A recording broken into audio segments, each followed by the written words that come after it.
Hey everybody, Steve here for Who Took My Dice, and welcome to the next 500, building up our Ultramarines army using the 9th edition Space Marine Codex.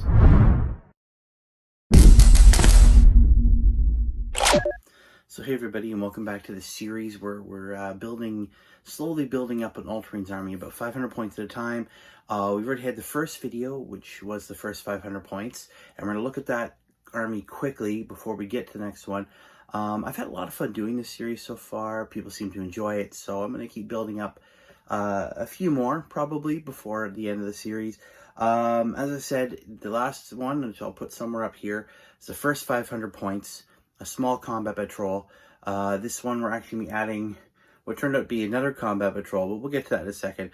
First off, let's get to the first army, do a quick review, and then we'll get to the units that we've added to grow this Ultramarine force. So here is that original force. We have a captain there, backed up by an assault intercessor squad, also supported by an assault bike, a predator annihilator to take out those heavily armored enemies, and of course in the back there, my trusty Devastator squad filled to the brim with heavy bolters. So this is the first 500 point installment of the army. So there we have it, guys, a quick review of the first installment. And without further ado, let's dive into the new units and some of the cool stuff you can do with them, and we'll wrap it all up with a big reveal of the whole army as it stands close to 1,000 points. Now, something I have noticed with the Codex, it is a bit more difficult to get these solid, nice 500 points. I got lucky with the first one. This army, as it stands now, is about 980 points. So it's pretty close. We're maybe a model off from being a full 1,000 points. But without further ado, here we go. Here's the new units. So first off, we have a Primaris Lieutenant. This is actually a model from one of those Get Started books. Has a cool little decorated base there. Normally just a standard Primaris Marine. I made it Lieutenant by giving it a head from the Ultramarine sprue and chopping off the normal magazine and giving one that looks like it's actually off a storm bolter, because the Primaris Lieutenants are equipped with the auto bolter rifle. This one's cool though because it does have some marksman stuff on it, so I could use it as a heavy, the heavy stalker bolt rifle. These guys are fantastic as an HQ. They have good leadership, which is already boosted by the Ultramarines chapter tactics. They also have tactical precision, which allows you to re-roll wound rolls of a 1. Say that 5 times fast, which is really nice to have. Probably keep this guy back with my Devastators, allowing them to be even deadlier than they already are. Keep them with that marksman, the stalker bolt rifle, to add some more heavy firepower support. So the Primaris Lieutenant. So next up is, of course, is the vaunted tactical squad. I love myself some tactical squads. They've always been a big part of my army. Obviously things have changed in 8th and now 9th, but they're still really good. Obviously want to have these guys take advantage of the tactical doctrine as much as possible. There are a number of stratagems used for this. There's even more they'll be talking about in the next installment when we get to the Ultramarine supplement. Just a little hint for the next installment. These guys are armed all with bolters, great for laying down some cover fire, supporting fire for the assault intercessors and the captain and other units. Nothing wrong with a good tactical squad. They can, especially now with the added wound, their survivability's gone way up. Great for capturing objectives. Always good to have a few tactical squads around. I know their bolters aren't up to snuff like they were in previous editions, but still a solid unit to have in your army. And next, present the classic Dreadnought. Why not a Dreadnought? I'm a big fan of the Dreadnoughts. Whether it's one of the new ones or one of these old school ones, Dreadnoughts are a fantastic unit to have in the game. They provide a lot of wounds, very high toughness, fantastic weaponry, like the assault cannon here. And they've actually gained some benefits. They have 4 attacks, which I think has been the norm for a while now, but one of them is the Duty Eternal. It's a special role. Basically, whenever they take damage, they reduce the damage by 1. So it can mean something devastating becoming slightly less devastating, allowing you to keep the Dreadnought alive for a little bit longer, which is always fantastic. Great, a great sort of tool to pull fire from those special units or those important core units you need to be holding the objectives. They also have an awesome stratagem called Wisdom of the Ancients. It's only one command point, but it gives you some cool options. Basically, you choose between having Rites of Battle or Tactical Precision special rules. So you can either reroll ones on the hit or reroll ones on the wound roll, which is fantastic. And it's a really nice way of showing the experience that these Dreadnoughts have and how they their experience is actually palatable on the battlefield now. Very cool unit. This one is obviously armed with the assault cannon and the close combat power fist. I like running this guy up. It does scare people still, even now after all the changes and with all the new units. Still love my classic Dreadnought. Very cool, awesome unit.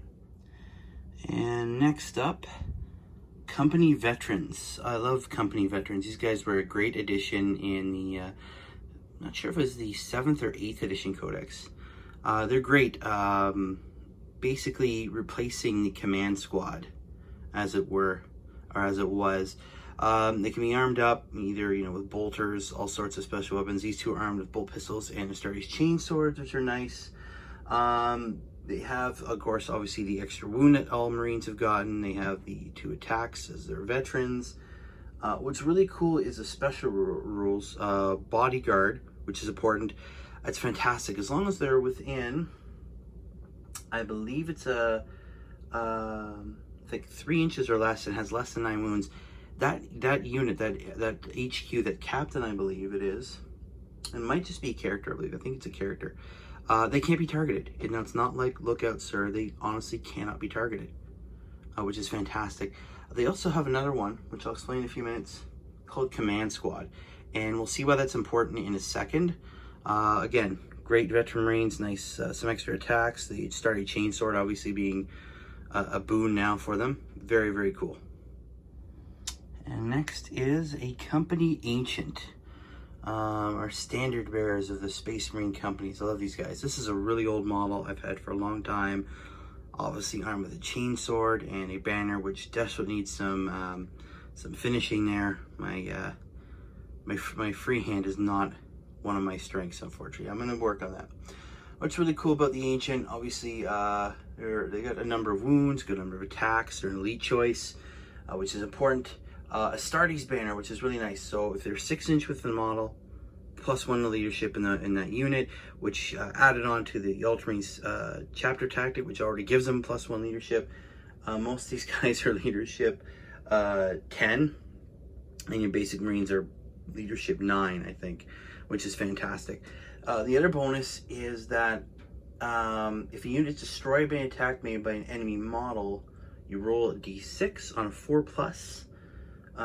Do not remove the destroyed model from play. It can, after the attacking model's unit has finished making the attacks, it can either shoot with its ranged weapon or fight one more time with its close combat weapon, and then it's destroyed. So it's obviously to represent those Marines making one last big attack, one last hurrah before going down in order to honor their chapter and the banner under which they fight. It also has a Command Squad special rule, which we'll get to in a second. But yes, my banner. I love these guys. Very, very cool. And last but not least, the venerable Rhino. I love these old vehicles. I know things like the Impulsor have come around now and starting to replace them, but there's nothing quite like a good Rhino. This one was sort of an attempt at a command Rhino. That's why it's got the cool radar dish there. I mean, it's great, obviously, getting your troops around in some sort of safe state. But also, I love using these things as barriers, right? Having 10 wounds and being toughness 7 with a 3+ armor save, they can take a bit of a beating before they go down, and it's great. I usually use them either to protect a unit I'm trying to keep safe, or causing a barrier, making my enemy have to go around it or try and go through it, wasting time trying to take out a vehicle instead of a unit that's on an objective. Always a great thing to do, because losing a Rhino isn't that bad. Having a unit blown off objective is much worse. Rhinos are great. They can take a bit of a beating. I'm really happy, and you know, I just like the look, the old school style of them. The Impulsor looks great. I intend to get a few myself, but there's always going to be a special place in my heart for the Rhino.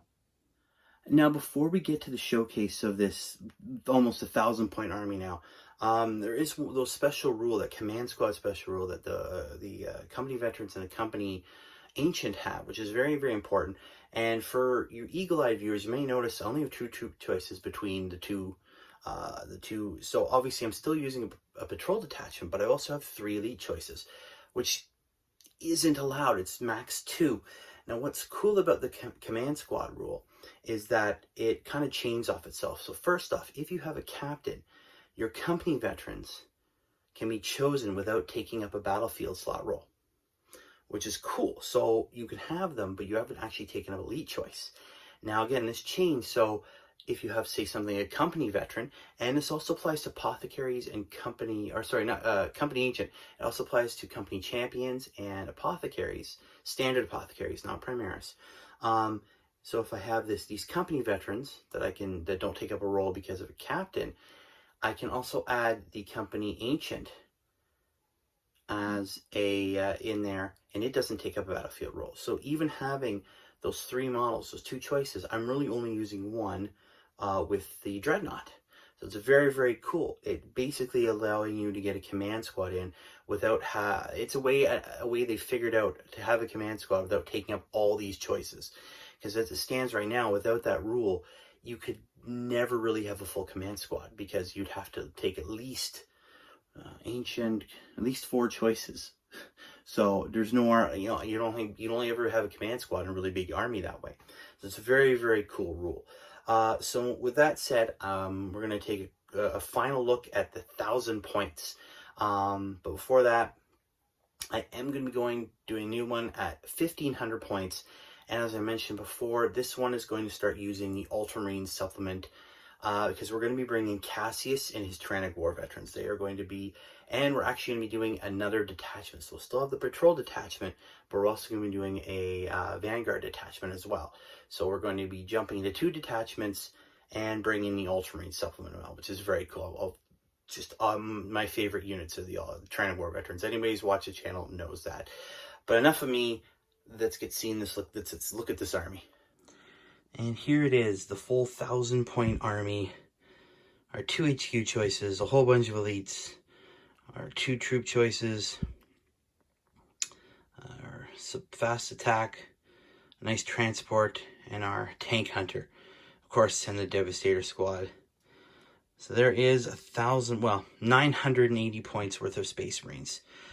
So as I said, next one, we're going to be breaking into the Ultramarine supplement using a couple of detachments. I'm pretty excited, and I hope you guys are too. As always, guys, thank you very much for watching.